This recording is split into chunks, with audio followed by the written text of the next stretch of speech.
भक्तों, रूप गोस्वामी ने भक्ति के 64 साधन अंगों में से कहा कि आध्यात्मिक उत्सव में भाग लेना भी एक बहुत बड़ी भक्ति है।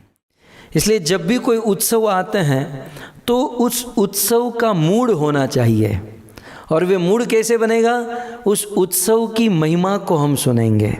सो रथ यात्रा, यदि प्रश्न हो कि ये रथ यात्रा प्रारंभ कहाँ से हुई, सबसे पहली रथ यात्रा किसने की और कहाँ से शुरू हुई, ये रथ यात्रा करने की रूढ़ी कैसे बनी, इसका इतिहास क्या है? भक्तों, ये रथ यात्रा का इतिहास श्रीमद् भागवत में ही बताया गया है। श्रीमद् भागवत के 10वें स्कंद के 82वें अध्याय में रथ यात्रा की कथा है। किस प्रकार संसार में प्रथम रथ यात्रा का आयोजन हुआ। भक्तों, कथा कुछ इस प्रकार से है कि भगवान श्री कृष्ण 11.5 वर्ष तक ब्रज वृंदावन में रहे और फिर अपने माँ बाप नंद यशोदा गोप गोपी अपने सखा सबको वादा करके गए कि मैं बहुत जल्द वापस आऊँगा। कृष्ण मथुरा चले गए, कंस का वध किया, उनके अनुचरों का वध किया और पता चला कि उनके माता पिता देवकी और वसुदेव हैं। पुत्र का धर्म निभाने के लिए उन्होंने अपने माता पिता को कारागार से मुक्त किया और उनके साथ रहने लगे। सुखदेव गोस्वामी कहते हैं, अथेकदा द्वारवत्यां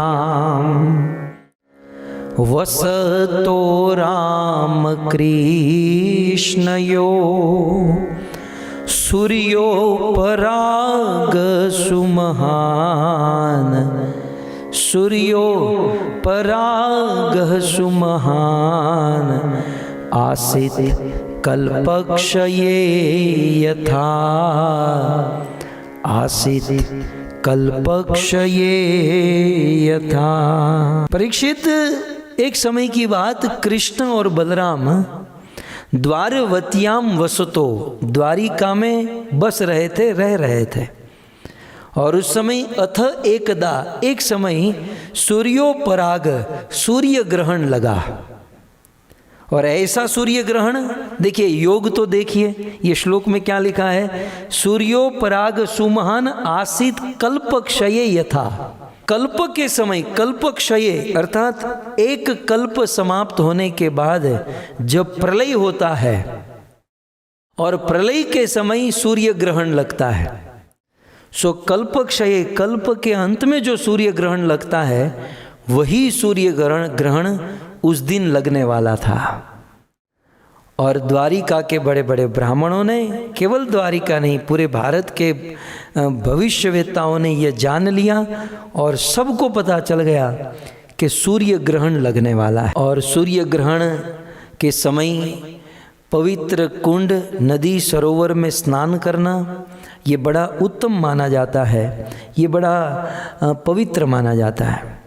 इसलिए द्वारिका में रहने वाले भगवान कृष्ण, बलराम, कृष्ण की 16,108 पत्नियां और पूरे द्वारिका के लोगों ने यह निश्चय किया कि कल सूर्य ग्रहण है तो हम लोग पवित्र कुंड में स्नान करेंगे। तो बोले कहाँ स्नान करेंगे? तो सारे लोगों ने निर्णय किया कि आज वर्तमान में पवित्र स्थान कुरुक्षेत्र है। कहते हैं सम्मत पंचक, कुरुक्षेत्र का एक नाम है सम्मत पंचक। ये सम्मत पंचक नाम का जो स्थान है, जो कुरुक्षेत्र को कहते हैं, इसे सम्मत पंचक क्यों कहते हैं, इसके पीछे भी कथा है। ब्राह्मणों की रक्षा करने के लिए भगवान परशुराम ने अपना फरसु उठाया और संसार के क्षत्रियों का विध्वंस किया। बड़ी तबाही कर दी भगवान परशुराम ने, और एक बार नहीं 21 बार दुनिया में रहने वाले सारे क्षत्रियों का विध्वंस किया। और उन क्षत्रियों का मस्तक काट काट कर जितना भी खून निकला वह खून कुरुक्षेत्र की रणभूमि में आ गया। ऐसा वर्णन है, उस समय भगवान परशुराम ने 5 कुंड बनाए और उन क्षत्रियों वो 5 कुंड वहाँ से भर गए और संसार के लोगों ने कहा कि आपने क्षत्रियों को मारा है तो आपको पवित्र होना होगा। यद्यपि वे भगवान हैं, भगवान को पवित्र होने की आवश्यकता नहीं है, लेकिन लोक विधि का अनुकरण करते हुए भगवान परशुराम ने उस संवत पंचक तीर्थ में, उस कुरुक्षेत्र में, उस 5 कुंडों में स्नान किया। तो ये बात सतयुग की थी और सारे द्वारिका वासियों ने निर्णय किया कि स्वयं भगवान परशुराम जिसमें स्नान किए, हम कुरुक्षेत्र जाएंगे और कुरुक्षेत्र में वहाँ पर स्नान करेंगे। तो द्वारिका से अक्रूर, वसुदेव, उग्रसेन, गद, प्रद्युम्न, सांब, कृष्ण, बलराम, ये सब लोग कृष्ण के साथ कुरुक्षेत्र पहुँचे। जब भगवान कृष्ण कुरुक्षेत्र पहुँचे तो उन्होंने देखा कि पूरी दुनिया के छोटे बड़े देश, छोटे बड़े राज्य के सब लोग वहाँ पर आए हैं। कहते हैं बड़े बड़े मत्स्य, उशिनर, कौशल, विदर्भ, कुरु, सृंजय, काम्बभोज, कैकई, मगध, कुंती, आनर्त, केरल, ये सभी देश के राजा अपनी पूरी प्रजा को लेकर कुरुक्षेत्र की भूमि में आए थे सूर्य ग्रहण के समय उस पवित्र पंचक कुंड में, सरोवर में स्नान करने के लिए।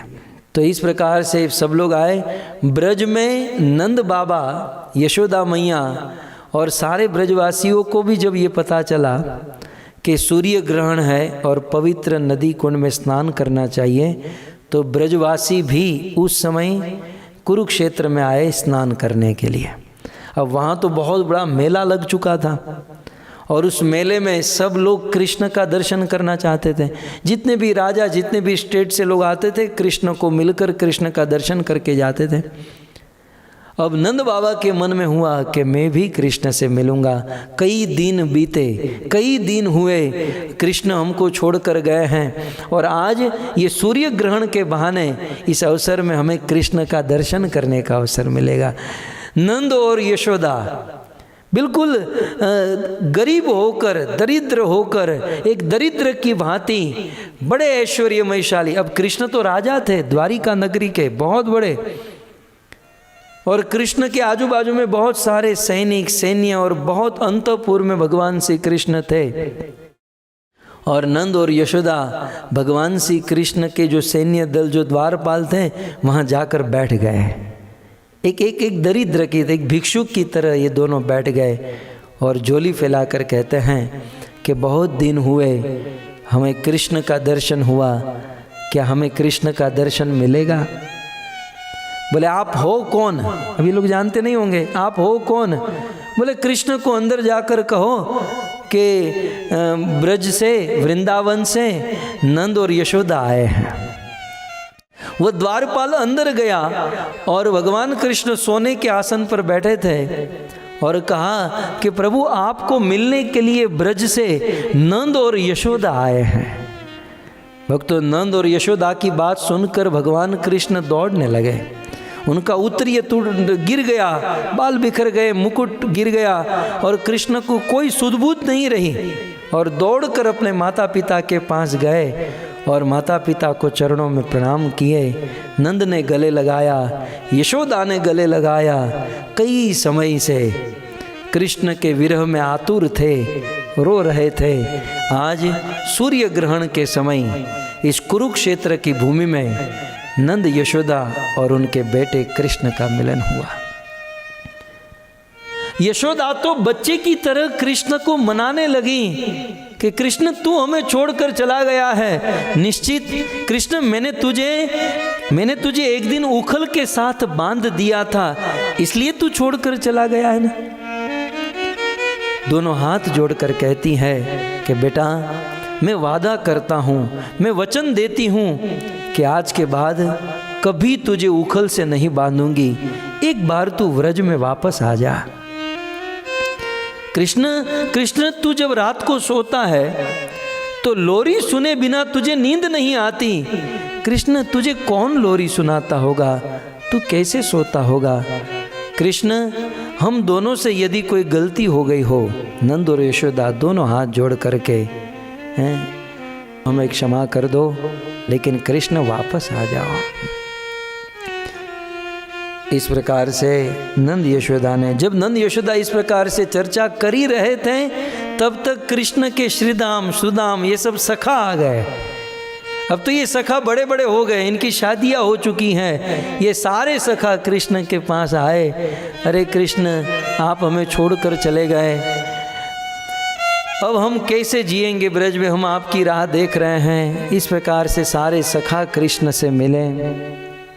नंद बाबा ने भी निवेदन किया कि कम से कम हमारी ओर तो नहीं, लेकिन गाय की ओर तो तुम देखो। कृष्ण तुम गोपाल हो, गाय की रक्षा सेवा करने के लिए तुम इस संसार में आए हो, और जब से कृष्ण तुम ब्रज छोड़कर चले गए हो, तब से गाय और बछड़ों ने घास खाना बंद कर दिया है। मनुष्य तो मनुष्य, पशु पक्षियों ने भोजन करना बंद कर दिया है, पानी पीना बंद कर दिया है। कम से कम इस पशु के ऊपर तो दया करो। इसलिए एक कवि बहुत सुंदर कहते हैं, गोकुल सुना है मधुबन सुना, गोकुल सुना है मधुबन सुना, सुना है यमुना घाट हो,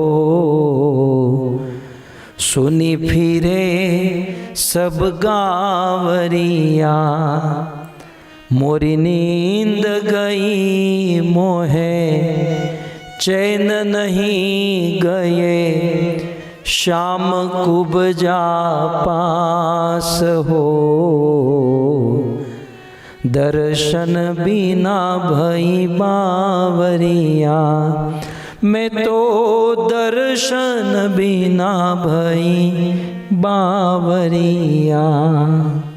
भजन तो बहुत बड़ा है, लेकिन भाव यही है कि कृष्ण तुम्हारे बिना गोकुल सुना, मधुबन सुना, सुना है यमुना घाट, और सुनी फिरे सब गावरिया, गाय भी सुनी सुनी फिर रही हैं।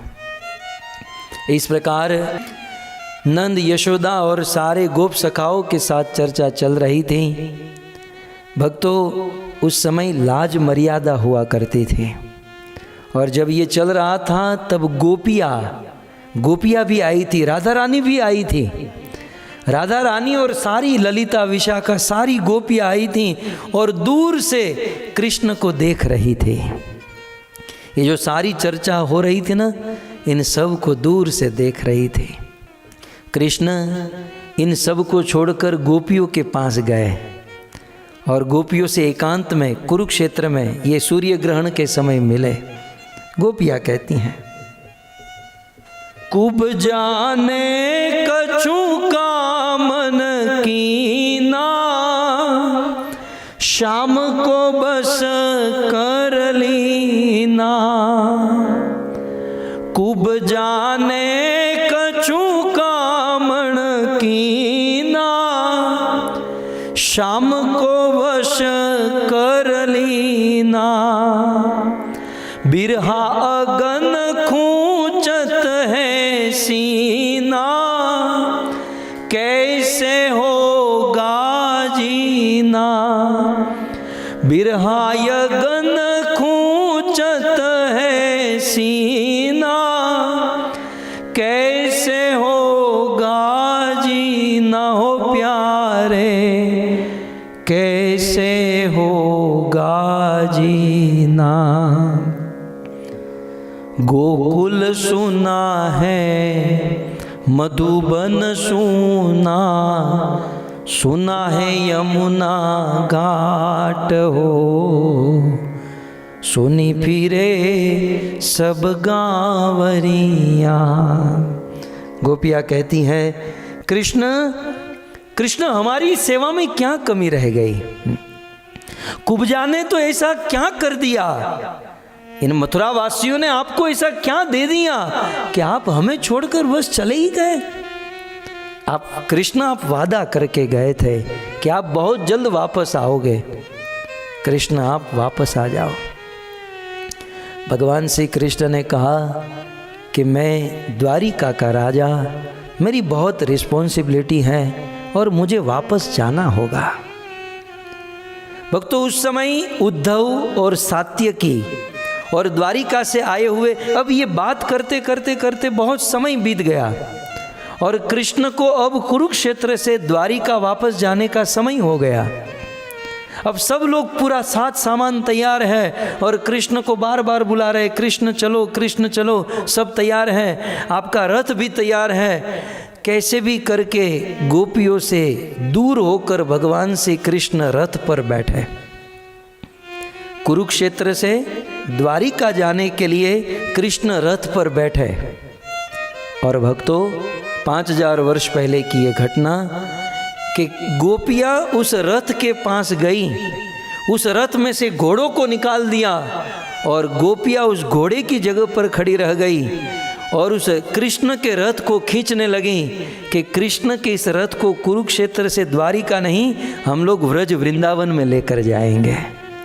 इस धरती की प्रथम रथ यात्रा, इस ब्रह्मांड की प्रथम रथ यात्रा कृष्ण के विरह में, कृष्ण को अपने ब्रज, अपने गोकुल, अपने वृंदावन में ले जाने के लिए गोपियों ने उस कृष्ण के रथ को खींचा था।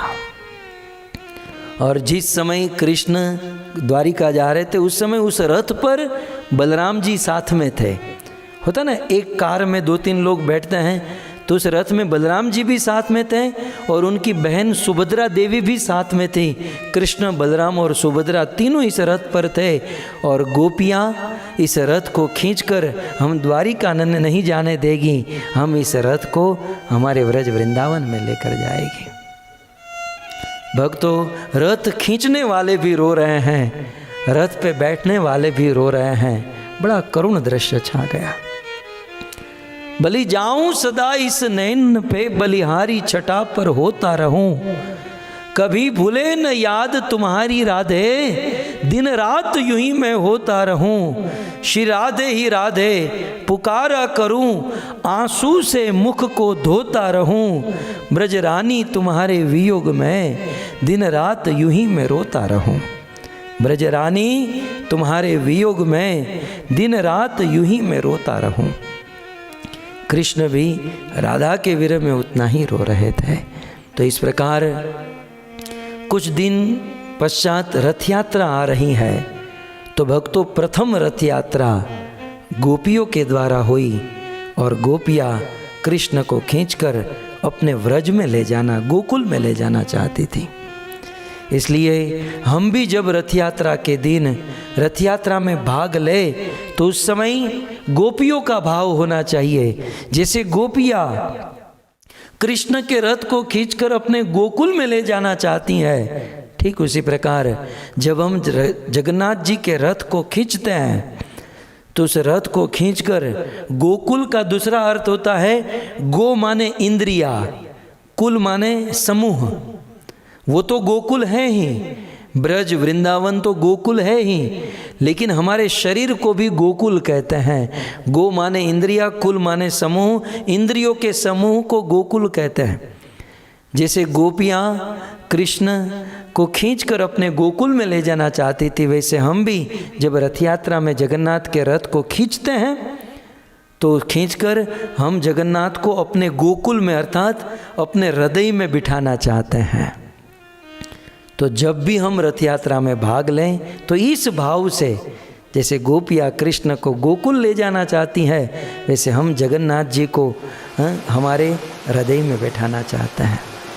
भक्तों, ये जगन्नाथ जी और कोई नहीं, ये स्वयं कृष्ण है और कृष्ण ही कलयुग में जगन्नाथ के रूप में प्रकट हुए हैं।